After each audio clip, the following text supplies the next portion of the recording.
Randy, you know, they make their way through the first outer zone, and look at how it's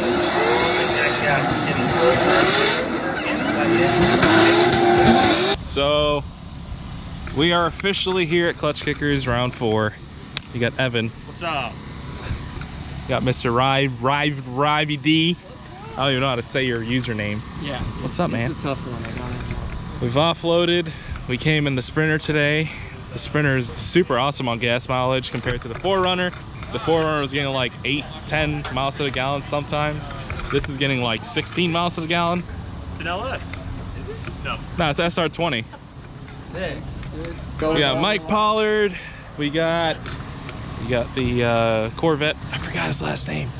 Dirk Stratton. So Mike Pollard, Dustin Miles over there. We got Ben Julian and Taylor Ray. And yeah, just so a couple of awesome drivers around here. So we're gonna go grab something to eat. Now that we're here and offloaded, we're basically gonna set the site up tomorrow when we know kind of the conditions, so that way we're not rushing to get here because the forecast looks terrible and we have to worry about the canopy blowing away. Yeah, off to go eat. Food. Now. You coming to eat too? Yeah. Okay, perfect. Where are we going? So we just had some awesome fun at the Roomba's Mexican restaurant. Evan, was the food good? Oh, it was great. Cricket was great too. But I don't know who you're talking about. You know who Cricket? Oh, that's right. Classified. Classified information. That's right. So we're here at the Comfort Inn again. This has Good been the old Comfy Inn. This has been the go-to when we can't get an Airbnb for a reasonable price. It's a high quality sheet, 400 thread count. That's right. So here at this Crestview, we have our favorite employee, Mr. Nick. Whose photo? You seeing me? Oh my. That's such a good photo. I like Nick. He just progressively got worse through the year. So Randy, Chaz, into the void. Oh, what the fuck? No, it says control that window unit. 69. Nice. Hey. So let's see what it really gets to. 60, 59. Oh, 60. All right, Randy. I'm scared. You're scared. Parkour. All right. Round 4 today. The weather's looking good-ish. And then it looks like it's gonna start raining at 2, which is when qualifying starts. So I hope it doesn't rain. What if it does? I need a sight lap. Otherwise I'm gonna die. Die? I'm gonna die. I'm just gonna fly off the first turn. What if you get the first go? Like if you're the first person to go? No, that's fine. Off to the track. Cart, no you. All right, so we've arrived. Day 1 of competition. This is gonna be the qualifying round. So we're gonna go get teched right now. We basically emptied out the car, ready to go. And just gotta get looked over and okay for competition. So getting everything ready, getting the radios and getting the GoPros all set up. That way, when it comes time to drive, I'm not rushing to do anything. And we can just focus on driving.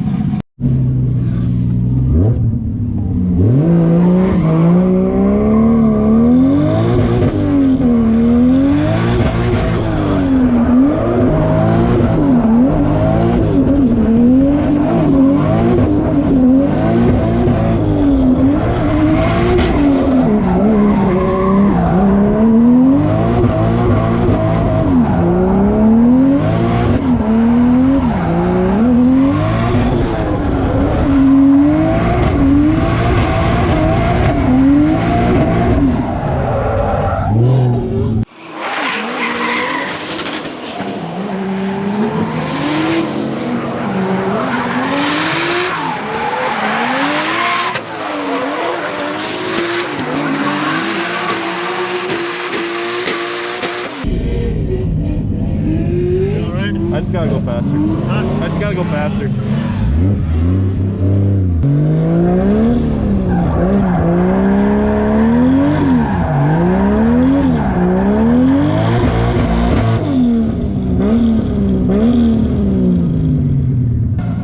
driving so soft. It's a little slick still.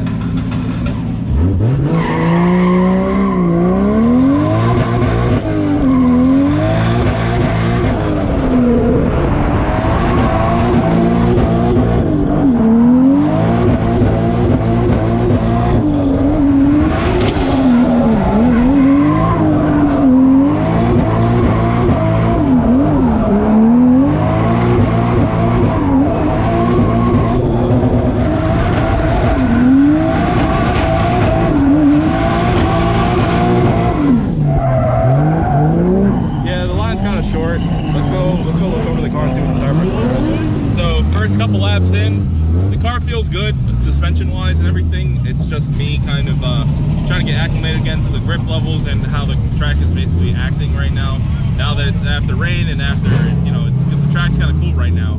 So trying to get acclimated to the car. The next thing we wanted to mess with was the rev limiter. Rev limiter is probably one of the biggest things that make the car kind of sound cool. If it doesn't sound cool, it just sounds like a boring old limiter, then there goes your qualifying scores, because you're not kind of like showboating, you're just kind of, I don't know, kind of boring. So we messed with the rev limiter a little bit. Link ECU is pretty easy to mess with when it comes to setting stuff up like that. And so let's see how it works out. We'll see how the limiter sounds this next pass, and hopefully it's exactly what I've been looking for.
Sounded a lot better.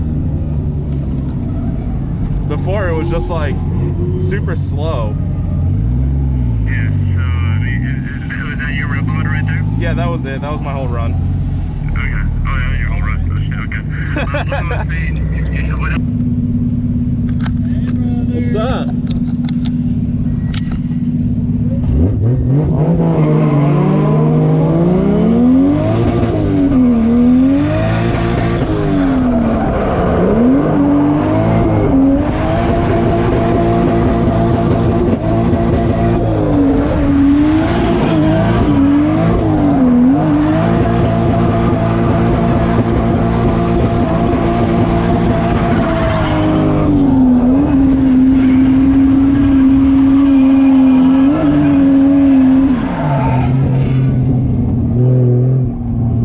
To die out on me.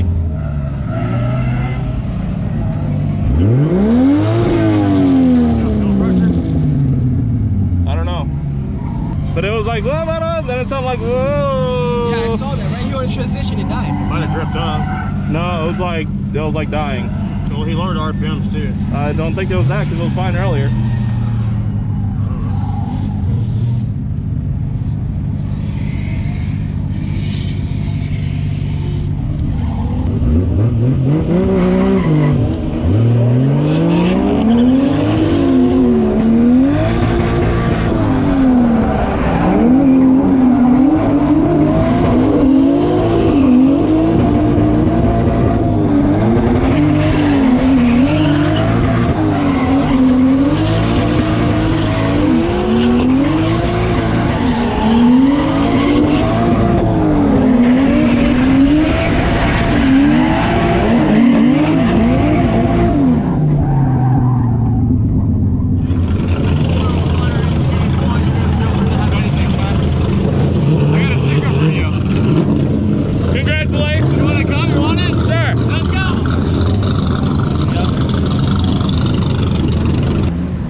Feels good now. Well, what didn't feel good about it before? Yes. Just drove and then it just fixed itself? Nah, we had a boost leak, and then the fuel pump had cut out when I went to go start the car. Present them to your friends and family, ladies and gentlemen. There it is. Products by Randy Noah, the meme master himself. Congratulations, you have won. It's beautiful. It was just really funny because like half the people probably knew what this was. Yeah. And then the other half was probably like, what does this even mean? Like, who's this guy on this picture? I was like, hey, I'm That's so sick. Here, yeah, give them to everybody. Just like slapping them on people's cars. They're 3M, so you know they're real. Wow. One for tomorrow night for roller winds. At least put on your car. Yeah, I was thinking about like crossing some of them out because I have a bunch and say lost. Just a Sharpie. Congratulations, you lost. Yeah, be like, hey man, by the way. The face is perfect for it though too, you know what I mean? It's like that is the losing face. Yeah. Thank you, dude. No, thank you. Thank me. What do you mean? You made it, dude. Yeah. I literally just had to tell Zach paid for them. I didn't even care. I was just like, make them and let's do this. We ended up having a boost leak right through that end of the transition right there into the third outer. Basically, the air cooler piping popped off, and I felt a sudden loss of power. I thought maybe it was a throttle restriction because that's kind of how it felt like. But after I went back into the burnout box, I noticed kind of the same feeling again. So I pulled off, and Charles went and saw that the piping has actually popped off. So popped it back in place, and everything was good. The fuel pump issue that we had was due to the fact that water got into the connector itself and was likely shorting the power to the fuel pump, and it wasn't turning on. So quick troubleshooting basically led us to see that the relay wasn't clicking on, or sorry, that the relay was clicking on, so that means power is getting to it, and power was getting to the end of the connector. So ultimately what it would have been is, if it wasn't powering on and power to the connector, typically either the fuel pump is bad or the wiring to the fuel pump within the tank itself was bad. So we gave it a shot, connected it, and tried it, and it was good. So It was good? it was good. All right. Oh, this is the Group A qualifying right now. All the pro cars and fancy.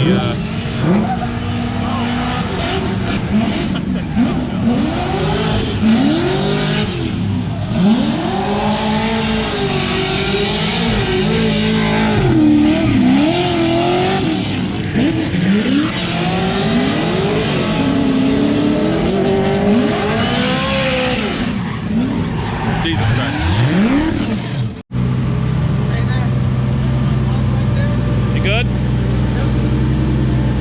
Are you backing up or going forward? How you feeling? Good. Look good. Hot. Yeah. Fucking hot. Oh, you're good. Let me.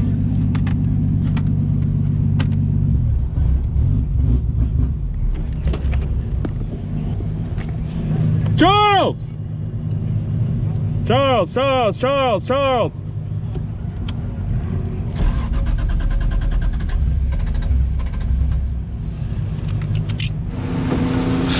So that was a bust, as you can see. The car shut off on me. Basically what happened was the dielectric grease that we set inside the connector itself was actually pushing the connector out because of it being so watertight. So we have to skip the first set of qualifying. We're gonna have to go for the second set. Sucks, but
E30 versus A86. Yeah. Oh, here we go. Randy Noah out there coming out of the gate. Surprise, here I am as he makes his way into the touch and go, getting nice deep. He's sitting on a 0, so he just needs to put down a score. Doesn't want to set the world on fire right now, but he does want to put down a solid score, so he's not at the bottom of the bracket, and he makes his way through the third and final outer zone, putting on a smoke show. Mr. Randy Noah, one of my favorite all-time battles, Randy Noah versus Alec Honodale. Oh my goodness. All right, so we got lucky, I guess, that time. We ended up qualifying with a 70. I don't know where that places us on the board right now, but I'm happy to at least put a number on the board because it wasn't looking too promising with that first run. I didn't get to commit exactly how I wanted to, but the sacrifices that we make to make sure we can make it to the actual competition, which is, regardless of how I qualify, it's going to be a stacked up competition either way. Being in it is part of the battle. So we're in it now, and we'll see where we place tonight and basically who we're going to battle tomorrow. That's pretty much the end of the day today for us. We're going to pack up now and get ready to basically go have dinner. That way we're not rushing to pack everything up because it looks like it might rain soon, and I hope it doesn't. Well, it doesn't really matter for me anymore, but it would suck for the other guys. It's a fun event. At least we're in the show. That's probably the biggest thing, being in the show. All right, day number 2 of Klutch Kickers competition. We are back up, and after going to McGuire's, having fun, eating food, and watching everyone. Well, more so me drinking, but that's not the point. Yeah, it's fun. So we got some rest, ready for competition today. We're going up against fellow Ambrosio, if that's how you say his last name. Going against fellow, he drives a E36. It's boosted with about 500 something horsepower, I think, 600 horsepower. I think we'll do all right against him, and if I get past him, it's looking like, I forget who it was. Who else would I battle if I got past fellow? Did you say Keone? Keone. So Keone has a buy run in his top 64, so he's going straight to 32. So if I beat fellow, I go against Keone, and from what I've seen, he's a good driver, really good driver. I just don't know what car he's in right now, so that might be kind of a factor that doesn't work in his favor, because I'm driving the car that I'm used to driving. Well, I think he's driving a Corvette to the right. So back to Walmart, gonna get some food and snacks and stuff and some drinks. That way we can, yep, some Dr. Pepper. So we're finally here, day 2. So now we're gonna switch tires and look over the car, make sure everything's good. Fluids and water and all that good stuff. The coil pack was filled with water because of the rainstorm that happened last night. So I'm pretty sure with the heat and everything that's gonna happen now, it'll evaporate out because we blow dried it a little bit. Thanks to Dirk Stratton's team. Oh, the car looks so good. This should be sweet. Today should be fun. Let's do it. Let's do some practice laps. Now let's have some fun.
So we got a couple practice runs in. The car's feeling good. We dialed up the boost a touch, so it comes in a little earlier. So as for the car setup itself, we've messed with the tire pressures. We've lowered it a little bit because it's so hot outside. The track is a little slick, and also the mud all over the track is kind of what's making it hard to have consistency throughout the track.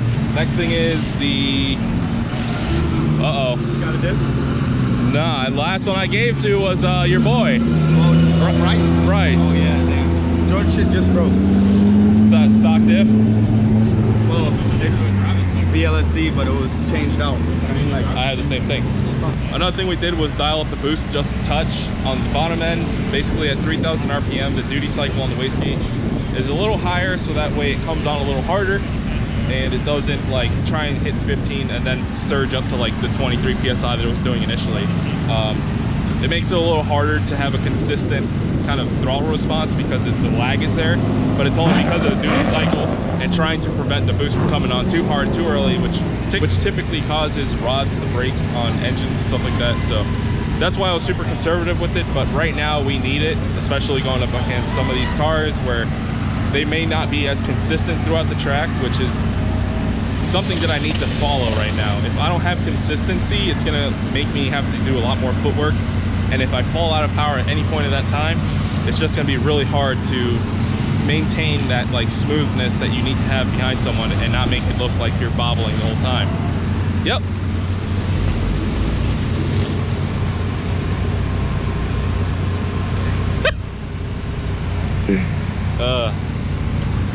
Yeah, other than that, car feels good.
Did fellow called it?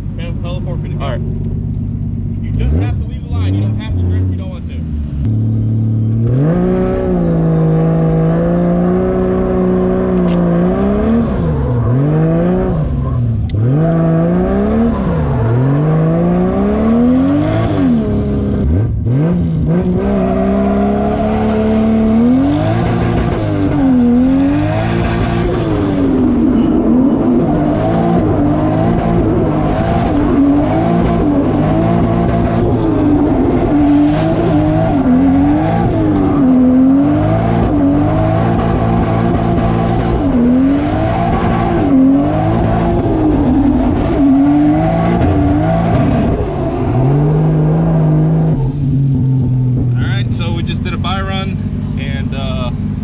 Sadly couldn't make it, so we got a buy run for that pass. I tried to do the stupid 360, but the way that I was coming in speed wise, it just didn't line up for it, so I didn't do it. So right now we had kind of a fuel cut kind of occur at the very end of the second outer zone, rolling into the third outer zone.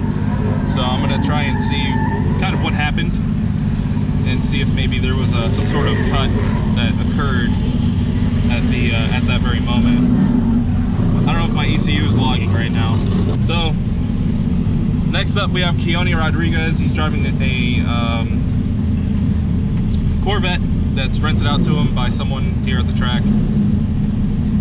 I guess it has some suspension issues, but he's a pretty good driver, so he might be able to drive through it. So we're still gonna give him everything we got and not, you know, kind of go lenient on him. So let's just look over the car and basically make sure it's ready to go for the next battle.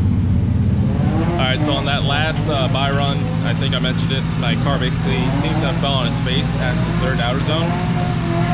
So we think it might have over boosted a little bit just because we've been playing with the boost settings, and I think the window was kind of small, so we've opened up the window for the boost cut, just a touch, and we've dialed back the boost solenoid another little touch as well, just to keep it safe and prevent that from happening. Another thing we did was we messed with the advanced boost control settings that basically you'll change the timing when it comes down to when it starts to cut and how long it'll take to reactivate itself. And I think originally it's about half a second, and that's pretty much all it takes for the car to fall out of drift and basically zero yourself out. So we close that window down to about 100 milliseconds if it does end up hitting it.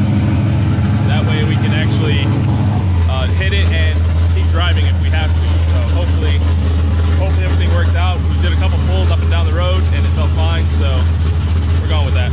Another thing we forgot to mention, we got the Brazilian homies over here.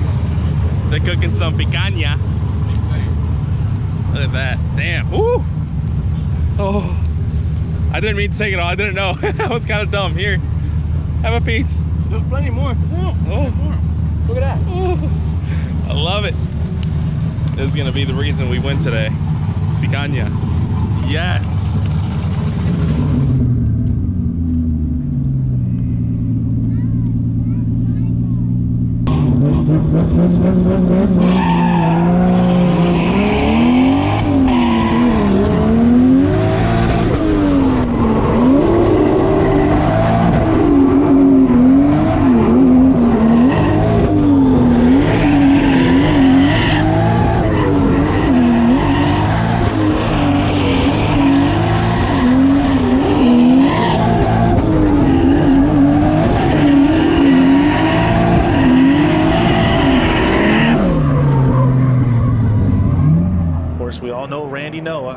Breathe-free racing, and just always a fierce competitor. And it's going to be interesting to see how this pans out, because like I said, if you're looking at the bracket, we might possibly see a rematch between Randy Noah and Alec Honadale in the Grade 8. Extinguish, and here we go. All right, Keone's going to lead, and Randy's going to give chase. Randy's going to try to get right on that back bumper on initiation. Both initiating about the same time, making their way through the first outer zone. Keone a little shallow through that first outer zone, but he's going to try to stretch it, get deep into that touch and go. Randy right there with it. Here we go. Randy's going to go in for the attack, and he does. He starts to cut the line a little to surge forward. Keone doing a good job of maintaining a decent amount of gap and keeping that gap consistent. Randy really trying to close that door Solid run for both drivers. See that Keone Rodriguez going into outer zone 1 came a little short, but Randy Noah following through. Here it is. So you can see it on the BC Racing replay. Right there, you see Keone Rodriguez a little shallow there. Hits the inner clip. Randy Noah is right there going through the touch and go, transitioning into outer zone 2. You see Randy Noah kind of cutting the line there just so he could keep proximity, but not too bad. Keone Rodriguez doing everything he can in that new chassis.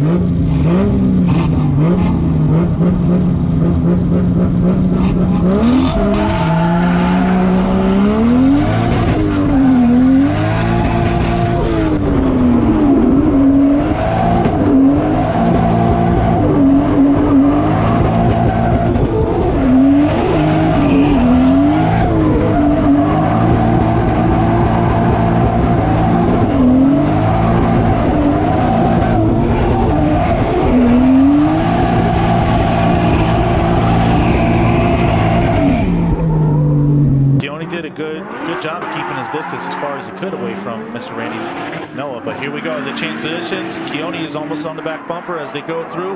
Randy going deep into the first outer zone, keeping about a car or two ahead of Keone. Keone's going to try to close that gap as they go through the touch and go. Randy doing an excellent job of filling in that touch and go, bringing it out nice and wide through the second outer zone is Randy Noah, flicking it into the third and final outer zone. There we go. Keone's going to try to dive in for his final attack as they go through the final outer zone, and they're out.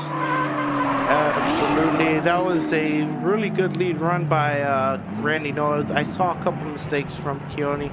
Although Randy Noah could have been a little bit deeper in outer zone 1, the rest of the run seems very, very solid throughout the run. Here it is in the BC Racing replay. You could see that Randy Noah gets out to outer zone 1 right at the end, misses the inner clip really, but then touch and go is perfect. Outer zone 2, pretty good. Keone Rodriguez right there, following him all the way through, transitioning into outer zone 3.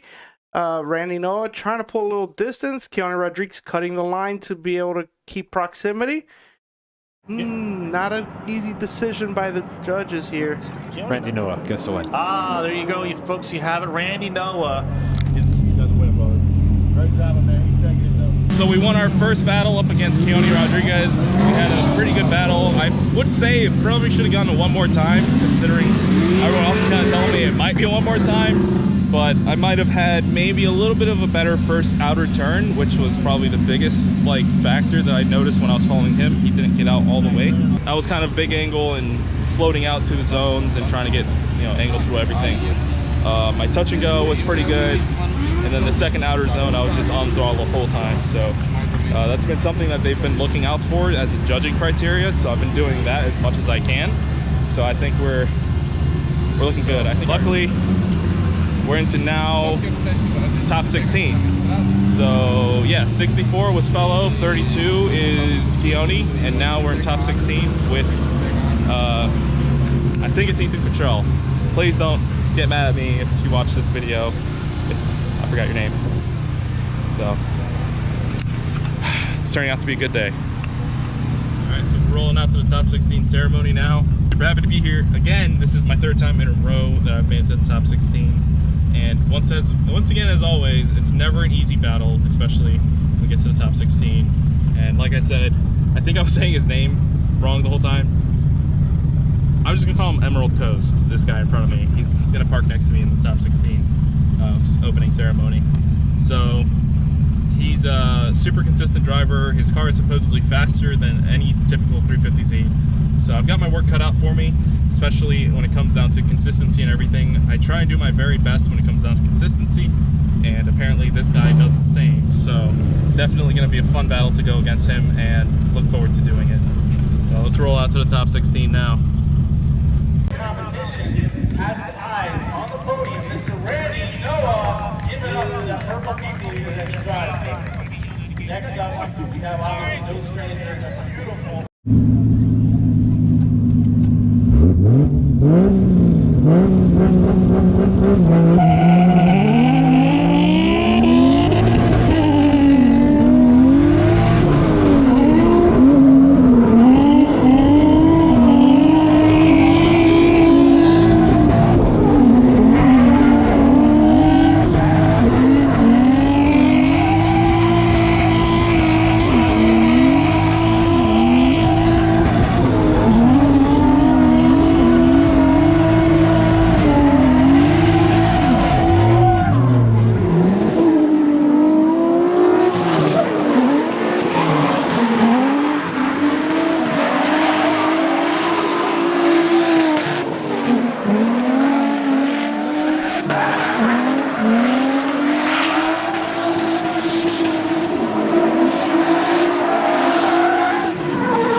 at the back bumper of Hayden as they go into the initiation.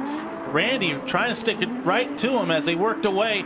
Shallow on his angle, but able to keep that proximity, taking out that inside clip. Hayden nice and deep into that touch and go, but Randy right on his back bumper as they work their way through the second outer zone. And as they go through the final transition and flick it into the third final outer zone, there you go. Randy trying to surge forward and get that front bumper on the door of Mr. Hayden Cottrell, doing a great job of maintaining proximity almost all the way through the course, maybe faltering. Actually, right here in the BC Racing replay. Initiating pretty early, especially for cars of those horsepower levels compared to some of the pro cars. You can see Randy Noah a little low on angle, even coming through touch and go, that he was a little low. But this is where he starts pouring it on through outer zone 2. Very nice lead line by Hayden Cottrell, and Randy Noah just sticking it to him right there. And this is outer zone 3 where Hayden will actually a puff of dust. That was a super good lead run from him. Hey!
Chase. Hayden doesn't want to give even an inch to Randy as they go down the track. They both initiate. Hayden kind of far back, trying to cut that line as they work their way through the first outer zone. Still about a car or so distance in between the two of them. He's going to want to reel Randy in deep into that touch and go. Beautiful job as he works into the toe. What happened there? Hayden dropping back as Randy right in that outside line, doing a great job maintaining a good line in his lead position here. Unfortunately, Hayden, I'm not really too sure what happened there, but he had a major correction.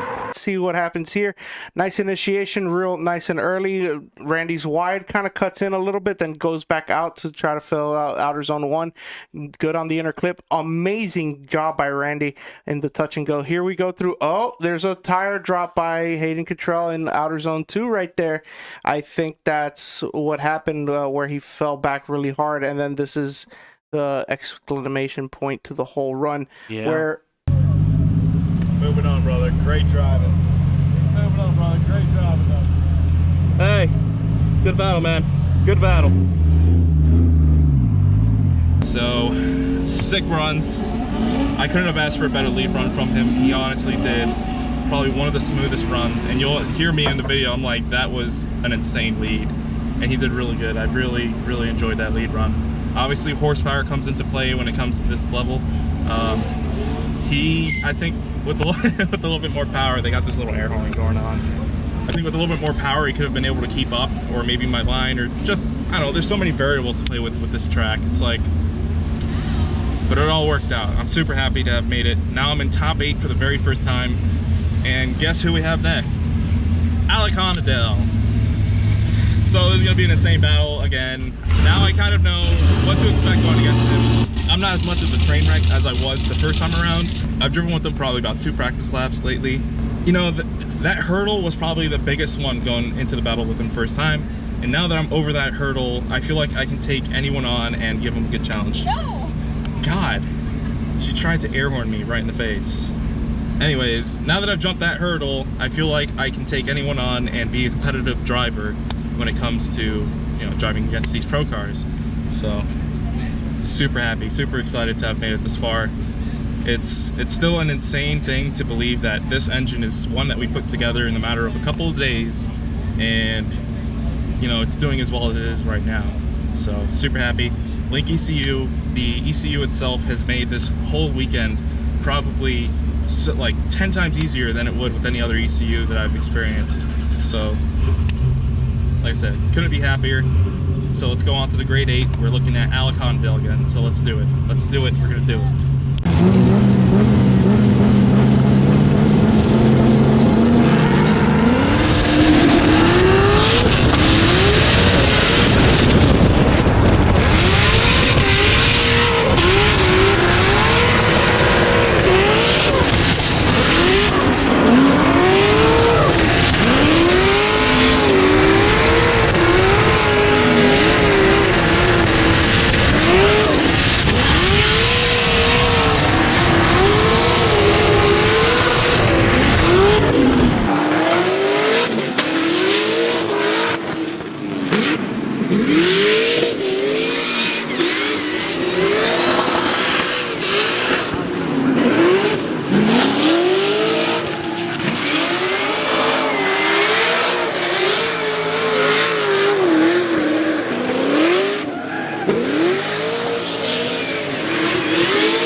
Battle that I've been waiting for, and Oh, yeah. I was really hoping to see this, and I don't know, Randy, you got a lot of pressure on you, but I know you can do it. Can you take out Alec Hondale? We shall see. Known Randy for many, many years.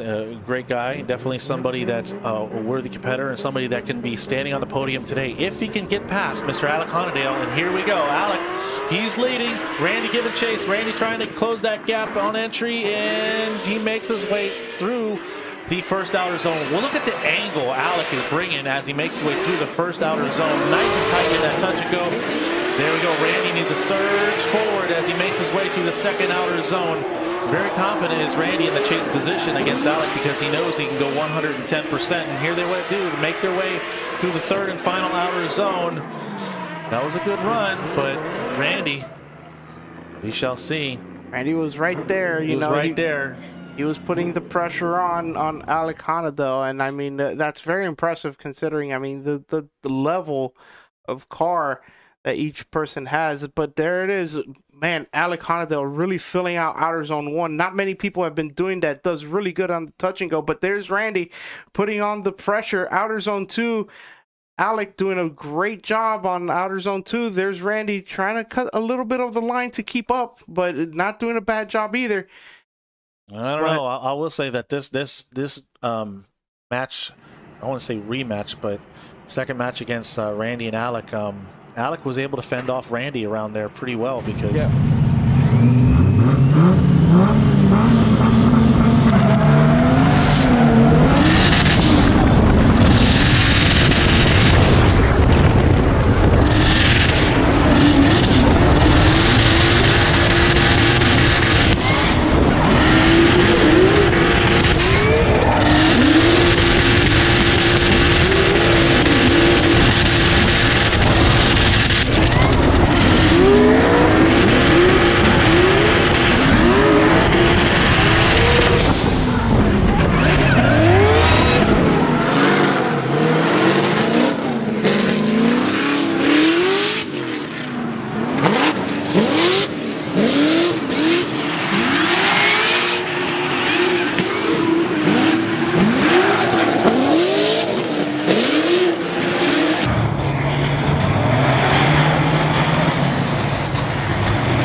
Let's see if you can do it. Alec Hondale almost right on the bumper of Randy Noah as they make their way through the first outer zone. And look at Alec just closing that gap, getting closer and closer, inch by inch, making his way. Randy putting down a great lead run, but there's Alec right there, knocking at the door, coming right at the door of Randy Noah as they make their way into the third and final outer zone.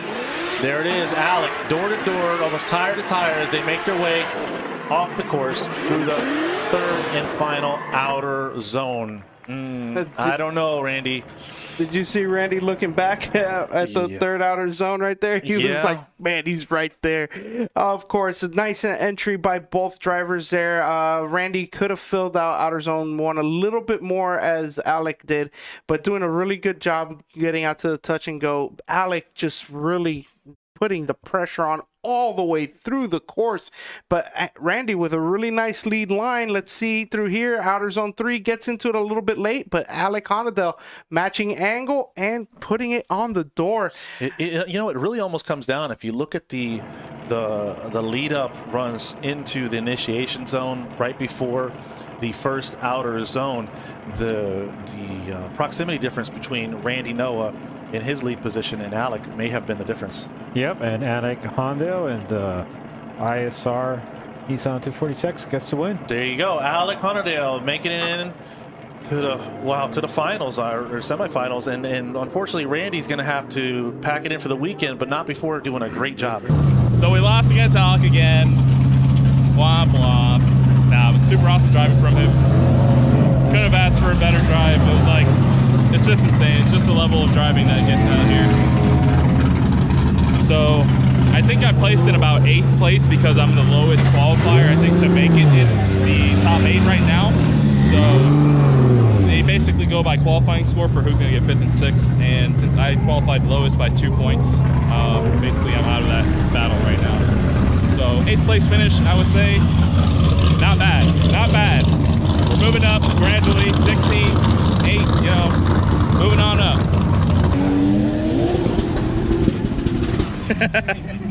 Sick battle. That was fun. That was fun. My lead run was better this time around. Your lead runs are always good. Nah, the last time I had like clutch slip and I was like scared. Well, shit, this time I was scared. Huh? I said, shit, this time I was scared. Nah, you're fine. Thank you, brother. It was fun. I'm not even surprised, you know what I mean? It's like, it could have gone either way. I knew I could give you at least a battle, so. I'm gonna go back and watch the footage. I know, me too. I heard you. I didn't look back this time. I was like, just don't look, don't look, don't look. So we're gonna go watch, see how everything unfolds. Had a good time. Can't ask for more. So thank you guys for watching. This is pretty much gonna be it. Pretty much just gonna get packed up, go home, relax. Awesome weekend. Went as good as I could get.